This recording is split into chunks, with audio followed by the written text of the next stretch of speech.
آپ کی میں ٹویٹر تھریڈ پڑھ رہا تھا اور آپ نے کہا تھا کہ یقیناً یہ ایک بہت اچھی بات ہے کہ یہ جو فیصلہ آیا ہے لیکن یہ ٹپ آف دی آئس برگ ہے. آپ کا کیا مطلب تھا اس سے؟ Thank you so much for having me. سب سے پہلے تو میں یہ بولنا چاہوں گی کہ میں بہت شکر گزار ہوں ان عورتوں کی جو اس ایشو پہ بہت اچھے سے کام کر رہی ہیں. یہ جنہوں نے پٹیشن فائل کیا یہ بہت بہت امپورٹنٹ وکٹری ہے اور اسے سیلیبریٹ کرنا چاہیے. جب میں نے بولا کہ یہ صرف ٹپ آف دا آئس برگ ہے میں بالکل بھی اس وکٹری کو ڈیمینش نہیں کرنا چاہ رہی تھی. بٹ میں بیسکلی اپنی آبزرویشنز اور اپنا ایکسپیرئنس ڈسکرائب کر رہی تھی. تو جیسے آپ نے مینشن کیا کہ 2018 میں نے اور زینب نے ایک ڈاکیومنٹری سیریز جب بنائی. بات ایکچولی ایسے شروع ہوئی تھی کہ ڈان نے ایک آرٹیکل لکھا تھا 2 فنگر ٹیسٹ پہ. اس کے بارے میں ہم لوگ نیوز روم میں ڈسکشن کر رہے تھے اور ہمیں یہ پتا چلا کہ پورے کراچی میں صرف 3 WMLOs ہیں. تو صرف 3 وومن میڈیکو لیگل آفیسرز ہیں. And Karachi is a city like اس میں 16 ملین لوگ رہتے ہیں. HRCP کے اسٹیٹسٹکس ہیں کہ پاکستان میں ہر 2 گھنٹے ایک عورت ریپ ہوتی ہے. تو آپ امیجن کر سکتے ہیں کہ کتنا ڈیفیسٹ ہے ریسورسز میں. اینڈ آئی ایم شیور آپ کو پتا ہوگا کہ پاکستان میں ایک فیمیل ٹراما وکٹم یا ریپ وکٹم صرف ایک وومن میڈیکو لیگل آفیسر کے پاس ہی جا سکتی ہے. تو اس لیے ہم لوگ JPMC گئے اس اسٹوری کو انویسٹیگیٹ کرنے. اینڈ آئی تھنک جب ہم لوگ وہاں پہ پہنچے تو ہم نے یہ ریئلائز کیا کہ اسٹوری ایکچولی اس سے بہت بڑی تھی اور اس میں بہت سارے ایسپیکٹس تھے. اینڈ آئی تھنک میں ان ایسپیکٹس کے بارے میں بات کر رہی تھی. ایک تو پہلے تو فیسلٹیز ہمیں بہت ہی شاکنگ لگیں. ایک بستر بھی نہیں تھا. تو بیسکلی جو اسٹرکچر تھا JPMC میں جنا ہاسپٹل میں اس فیسلٹی کا 2 کمرے تھے. پہلے کمرے میں جیسے 2 ورکنگ ڈیسکس تھیں جہاں پہ میل میڈیکو لیگل آفیسرز بیٹھتے ہیں اور جو دوسرا کمرہ تھا وہ ایک میڈیکل ایگزامینیشن روم تھا. اینڈ آئی تھنک اس کی میں نے تصویریں بھی اپلوڈ کی تھیں. وہاں پہ کچھ صوفے تھے. ایک صوفہ ان میں سے جو لمبا سا تھا اور وہ بیڈ کے طور پہ استعمال ہو رہا تھا. کوئی بیڈ نہیں تھا ٹراما وکٹم یا سروائیور کے لیے. ایکچولی جب ہم لوگ وہاں پہ پہنچے تھے تو WMLOs ایک پوسٹ مارٹم کمپلیٹ کر کے آ رہی تھیں اور انہوں نے ہمیں بتایا کہ ان کے پاس پوسٹ مارٹم کا بھی اکوپمنٹ نہیں ہے. لائٹس نہیں تھیں, ریپ کٹس نہیں تھیں. ریپ کٹس پہ جو لیبلنگ مٹیریل ہوتا ہے وہ بھی نہیں تھا ان کے پاس. نہ اکوپمنٹ تھا ایگزامینیشن کے لیے. اسٹوریج فیسلٹیز نہیں تھیں. تو اس کمرے میں ایک فریج بھی تھا. بیسکلی اس کمرے میں صوفے تھے, ایک ٹیبل تھی, TV تھا, فائل کیبنٹس تھیں اور ایک فریج تھا. اس فریج میں کھانا بھی اسٹور ہو رہا تھا, ڈرنکس بھی اسٹور ہو رہی تھیں, پانی. اینڈ اس کے اندر ریپ کٹس بھی اسٹور ہو رہی تھیں. اینڈ بیسکلی میں یہ بولنا چاہوں گی کہ آئی تھنک ہمارے لیے سب سے ہاریفائنگ بات یہ تھی کہ جب ہم لوگ گفتگو کر رہے تھے WMLO سے تو ہم لوگ بہت شاک ہو رہے تھے اور اپسیٹ اور ٹرامیٹائزڈ فیل کر رہے تھے کہ ان کی جو اپروچ تھی ٹورڈز دی 2 فنگر ٹیسٹ. مگر وہ جو فلاسفی ہے اس ٹیسٹ کے پیچھے وہ ہمیں سسٹم کے ہر کونے میں نظر آ رہی تھی. لیک آف ریسورسز میں نظر آ رہی تھی. مگر ان کے ایٹیٹیوڈ میں اور پورے سسٹم کا جو ایٹیٹیوڈ ہے, جوڈیشری باڈی کا بھی جو ایٹیٹیوڈ ہے کہ وہ یہ ٹیسٹ ڈیمانڈ کرتے ہیں جبکہ سائنٹیفکلی پروون ہے کہ آپ کسی کی ورجنٹی کو ٹیسٹ نہیں کر سکتے. مگر اس ٹیسٹ کی فلاسفی کیا ہے کہ آپ ایک عورت کے سیکس آرگنس کی الاسٹسٹی میجر کر رہے ہیں ٹو ڈیٹرمن ویدر وہ جسٹس ڈیزرو کرتی ہے یا نہیں. رائٹ. تو آپ ایک عورت کو اور اس کی رائٹس کو, اس کے ٹراما کو, اس کی جو اس نے وائلنس ایکسپیرئنس کیا, آپ اسے بالکل اس کے ایک باڈی کے حصے کی جو مسلز ہوتی ہیں جس میں اس کی الاسٹسٹی کو ریڈیوس کر رہے ہیں. اینڈ آئی تھنک میرے لیے سب سے امپورٹنٹ کویشچن اس وقت یہ ہے کہ ٹھیک ہے ججمنٹ میں لکھا ہوا ہے کہ سارے اسٹیک ہولڈرز ری ٹرین ہوں گے, WMLOs کو ری ٹرین کیا جائے گا. مگر ایک تو اس ری ٹریننگ میں کیا سکھائیں گے؟ لائک ٹیسٹ بین کرنا تو ایک چیز ہے مگر یہ جو فلاسفی ہے. اچھا یہ صحیح ایمن میں آپ کی بات کاٹ رہا ہوں. آپ نے بات کی فلاسفی کی تو آپ نے یہ بھی لکھا تھا کہ اکثر جو MLOs ہیں, اور میں یہاں پہ فیمیل MLOs کی بات کر رہا تھا, ان کا کہنا تھا کہ جی ہمارے پاس ایز سچ جیسے آپ نے بولا کہ وہ جو ریپ کٹ ہے وہ جہاں پر جوس اور سینڈوچ پڑے ہوئے ہیں اسی فریج میں رکھی جاتی تھی کہ ہمارے پاس کوئی وسائل تو ہے نہیں, ہمارے پاس ریسورسز ہیں نہیں, تو ہم اس کے کیریکٹر کو جج کرتے ہیں. اس کے بارے میں تھوڑا سا بتائیں, مطلب کیسے؟ انٹرویو میں وہ لوگ ہمیں بتا رہی تھی کہ 50% جو میڈیکل ایگزامینیشن ہوتی ہے وہ ایک عورت کے کیریکٹر کے بارے میں ہوتی ہے. تو وہ عورت سے پوچھتے ہیں کہ اچھا آپ کا اٹھنا بیٹھنا کس کے ساتھ ہے, آپ کپڑے کیسے پہنتی ہیں, آپ کیا سیکشلی ایکٹیویٹ ہوئی ہوئی ہیں, جو یہ میڈیکلی ساؤنڈ کویشچنس کہیں سے بھی نہیں ہے. مگر آئی تھنک انہیں ٹرین ایسے ہی کیا جاتا ہے. اور میں یہاں پہ یہ ڈیفینیٹلی بولنا چاہوں گی کہ WMLOs کے بارے میں برا بھلا بولنا بہت آسان بات ہے, جی بالکل, مگر بیسکلی یہ ایک سسٹم ہے. وہ ہمیں یہ بھی بتا رہی تھی کہ ججز ڈیمانڈ کرتے ہیں اس ٹیسٹ کو, جبکہ اگین یہ کوئی لیگلی ساؤنڈ ٹیسٹ نہیں ہے. اینڈ آئی تھنک WMLOs کی ٹریننگ ہو جائے گی, مگر ان ججز سے بھی پوچھنا چاہیے کہ یہ کیا لیگل لاجک تھا, اور یہ بھی پوچھنا چاہیے کیا ان ججز کی یا جوڈیشری باڈی کی ٹریننگ ہوگی, کہ ان سے پوچھا جائے گا کہ یہ کیوں 2021 تک یہ ٹیسٹ کیوں چل رہا تھا, اینڈ کیا ان کی جینڈر سینسٹیوٹی ٹریننگ ہوگی ٹو میک دیم انڈرسٹینڈ. کیونکہ ٹھیک ہے آپ نے ٹیسٹ تو بین کر دیا رائٹ, مگر کیا مائنڈ سیٹ جو انڈر لائنگ مائنڈ سیٹ ہے اس ٹیسٹ کے پیچھے, کیا آپ وہ بھی چینج کریں گے؟ اور سب سے مشکل کام میرا خیال ہے شاید یہی ہے. بہت شکریہ Aiman, thank you very much for joining us. جیسے ایمن ابھی کہہ رہی تھی, یقیناً یہ ایک بہت اچھا قدم ہے, لیکن ابھی اور بہت اقدامات باقی ہیں. Let's take a break.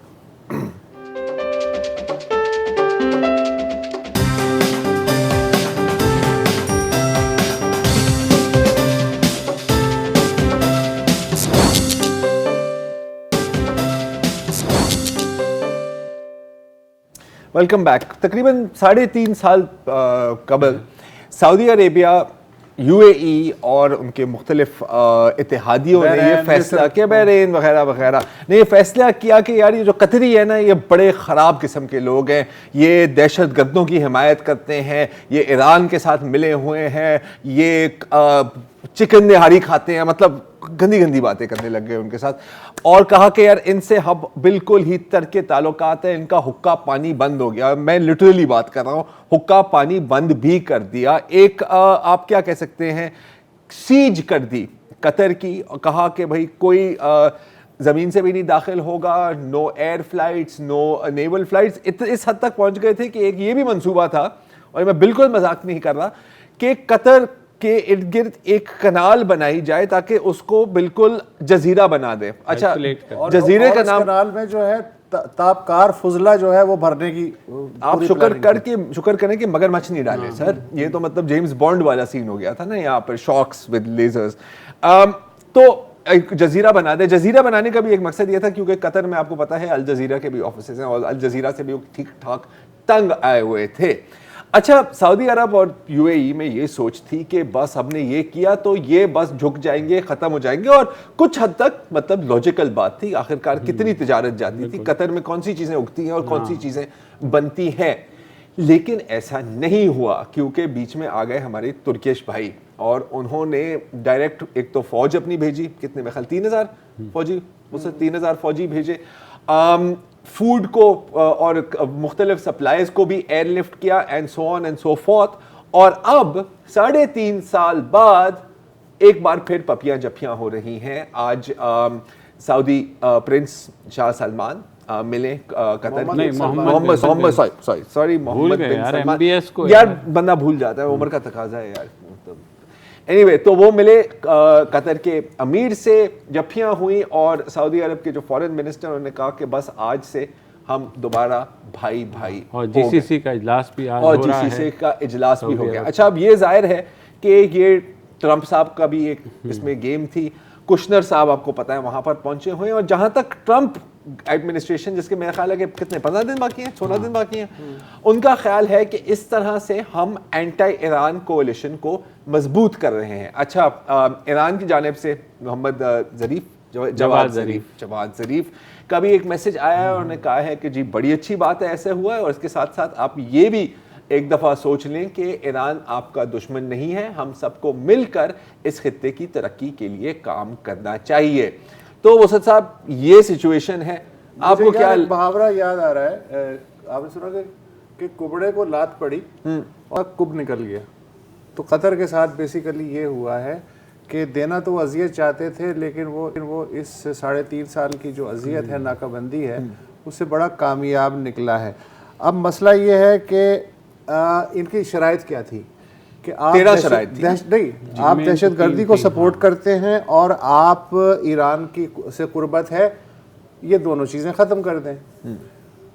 اور اس کے بعد پھر انہوں نے 13 نکاتی منصوبہ بھی پیش کیا, جس میں یہ تھا کہ الجزیرہ جو نیٹ ورک ہے, نیوز نیٹ ورک, اس پہ پابندی لگائیں اور ترکوں کی جو 3000 ملٹری بیس پہ فوج ہے اس کو بھی واپس کریں. آج کوئی دور دور تک ذکر نہیں ہے اس کا. انہوں نے کہا بھائی جان آپ کدھر تھے, کیسی باتیں کر رہے ہیں یار, اتنی دیر سے آئے ہی نہیں تو. اچھا, تو ظاہر ہے کہ قطر نے بھی کہا کہ ٹھیک ہے اب بھول جاتے ہیں. اچھا, تو اس لحاظ سے قطر نے اپنی جگہ کھڑا رہا, سعودی عرب نے انیشیٹو لیا. اچھا, یو اے ای جو کہ سعودی عرب سے بھی زیادہ بڑے دشمن ہیں, تو چھوٹے سائز کے, لیکن آنا ان کی ظاہر ہے بڑی ہے, تو وہ تھوڑے سے خوش نہیں ہے اس ڈیل سے. لیکن سعودی عرب چونکہ بڑا بھائی لگ رہا ہے کہ خوش نہیں, انہوں نے اس لیے خوش نہیں ہے کہ جو جی سی سی سمٹ ہوئی ہے اس میں نارملی جو ٹاپ کے لوگ ہیں وہ جا رہے ہیں, لیکن یو اے ای نے اپنا جو نائب صدر ہیں یعنی دبئی کے حکمران, انہیں بھیجا ہے. جو صدر ہیں یعنی ابو ظہبی کے حکمران ہیں وہ نہیں گئے, مطلب چھوٹے بھائی کو بھیج دیا. تو ہلکی سی ناراضگی بھی ہے کہ یار سانو پوچھیا نہیں تے بالا تسی جڑی ہے قطر نال کر لی. اچھا, قطر نے یہ بات ثابت کی کہ اگر آپ کھڑے ہو جائیں تو پھر کوئی مسئلہ نہیں ہے. ایران کے ساتھ انہوں نے کہا جی آپ اپنے تعلقات ختم کریں. اب ایران کے ساتھ قطر کیسے لاجیکلی تعلقات ختم کر سکتا ہے؟ کیونکہ اس لیے کہ جس دن یہ پابندی لگی ہے اس دن برلن بلاکیڈ کی طرح ایران نے ایئر لفٹ کیا. انہوں نے کہا بھائی جان آپ فکر نہ کریں, روزانہ 1100 ٹن پھل اور سبزی اور 60 ٹن گوشت کی سپلائی جو ہے وہ جاری تھی. آپ کا بھائی ہے. اچھا, قطر کے لیے یہ بہت تھی, اس لیے کہ قطر کی جو ٹوٹل آبادی ہے وہ گلشن اقبال سے بھی کم ہے. 28 لاکھ لوگ ہیں, ان میں سے صرف مقامی جو قطری ہیں وہ 8 لاکھ ہیں, باقی جو ہیں وہ ورکرز ہیں. مطلب اتنا پھل نہیں چاہیے. اچھا, تو آپ ظاہر اچھا, اب مسئلہ یہ کہ گلشن اقبال کی آبادی کی اگر انکم $40 بلین پر اینم ہو, سوچو گلشن کا کیا حال ہوگا, بڑا پلاکٹ کیسا گلشن ہوگا, وہ تو جو ہے ختم کر دے گا. تو ایران اور قطر جو ہے انہوں نے آپس میں ڈیوائیڈ کیا ہوا ہے دنیا کا سب سے بڑا گیس فیلڈ. جو 13% جو پوری دنیا کی گیس ہے وہ صرف اس گیس فیلڈ میں ہے, اور قطر 33% آف LNG جو ہے پوری دنیا کی اس کی پروڈکشن وہاں ہے. تو ایران اور قطر جو ہے ان کا معاشی مفاد جو ہے اس گیس فیلڈ کی وجہ سے جڑا ہوا ہے, لہٰذا وہ یہ تعلق تو ختم ہونے سے رہا, اور اب سعودی عرب وغیرہ اس پہ زور بھی نہیں دے رہے ہیں. اب اس پر سوری آپ کو بات کاٹ رہا ہوں, قطر ڈیفینیٹلی ونر نمبر 1. ٹھیک ہے, میرا خیال ہے کہ ایک بہت بڑا لوزر اس میں, اگر میں لفظ استعمال کروں کم از کم اسٹریٹجی کے لحاظ سے, MBS صاحب ہیں, کیونکہ جی محمد بن سلمان, کیونکہ ان کے جتنی بھی فورن پالیسی انیشیٹیوز ہیں میرا خیال تقریباً ناکام ہوئے ہیں. قطر والا کیونکہ یہ تو ایک ہیوملیشن ہے نا, یمن کی جنگ چلتی جا رہی ہے, خرچہ ہوتا جا رہا ہے, ارامکو پر حملے ہو رہے ہیں, کسی نہ کسی طرح اس کو بھی بند کرنا ہوگا, لیکن ان کو سمجھ نہیں آ رہی. مین جو سوال ہے, اور بدقسمتی سے ہمارے پاس وقت نہیں بچا اس کو ڈسکس کرنے کے لیے, کہ ایران کے لیے یہ پازیٹیو ہے یا نیگیٹو ہے. کیا ایک اتحادی ایران سے دور ہو گیا ہے, یا ان کا اپنا بندہ اب ایک, یا کم از کم بندہ نہیں تو دوست اب GCC میں بیٹھا ہوا ہے. This is the question to ask. بالکل بیٹھا ہوا ہے, اور بائیڈن صاحب کے آتے ہی یہ سب اچھے بچے نا. چلے منا بھائی سب ہنسی خوشی کھیلنے لگے. منا بھائی MBS کے آگے اور بھی ایسی چیزیں آئیں گی جو ہم بتاتے ہم اس پہ ڈسکس نہیں کر سکے, ہم کرنا چاہیں گے, کریں گے انشاءاللہ. چلو خدا حافظ. خدا حافظ.